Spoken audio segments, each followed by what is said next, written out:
어선 내에서 동료 선원 16명을 살해했다는 부분과 관련해서 그렇다면 여러 가지 혈흔이나 흔적이 안 있겠느냐는 의문이 있어서 저희들이 그 당시에 그 어선과 선원을 검역하고 소독한 우리 농림축산검역본부 직원들 3명을 면담을 했습니다. 그 직원들의 말에 의하면 그날 검역하고 소독을 한 사람들은 우리 국립검역소 4명, 농축산검역소 5명이 국정원의 요청에 의해서 현장에 나갔다는 겁니다.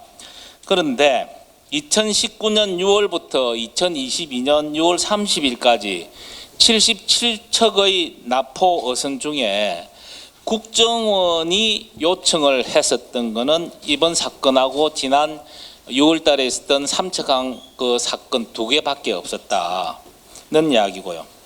그래서 그 납포되고 난 뒤에 3시간 25분 만에 일단 먼저 군경을 먼저 소독을 했고, 우리가 그 어선을 끌고 온 군경부터 소독을 했고, 그 다음에 북한에서 넘어온 어선 2사람을 소독을 하고, 그 이후에 다시 그 어선을 다 소독을 했다는 겁니다. 검역하고 소독을 했습니다. 여기에는 국정원 직원도 배석을 했다는 이야기인데요. 그래서 그때 상황을 돌이켜보면 당시 살인이 있었다고 볼 만한 증거나 혈흔은 발견하지 못했다. 그리고 선원들의 옷이나 신발에도 혈흔을 찾아볼 수 없었다는 이야기고요. 칼이나 도끼, 망치 등 흉기도 찾아볼 수 없었다. 그래서 이 사람들의 생각은 당시 검역과 소독을 실시하면서도 살인이 일어났다는 사실을 전혀 모르고 들어간 상황이었고, 그리고 실제로 소독을 할 때도 그런 흔적이나 혈흔이나 이런 흔적이 없었다는 이야기를 합니다.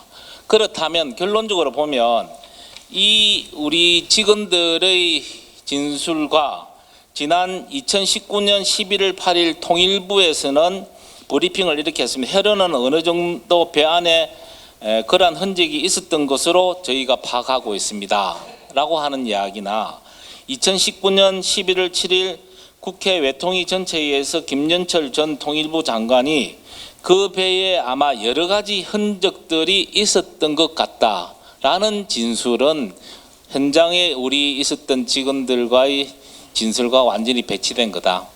한쪽은 거짓말이다. 그 한쪽은 누구겠느냐? 지난 정부에서 있었던 그 브리핑이나 장관의 이야기가 거짓말이다라는 이야기를 할 수가 있고요. 아울러 이와 관련해서 또 문정부는 그 당시에 북한 선박에 대한 혈흔 감식 등 정밀 조사를 할 경우 북측 입장에서 증거 훼손으로 볼 여지가 있어서 현장 감식을 하지 않았다라고 이야기를 했습니다. 그 당시에. 그런데 한번 생각을 해보십시오. 증거 훼손 우려 때문에 현장 감식도 하지 않은 정부가 국정원이 직접 요청을 해서 검역과 소독을 실시를 했다?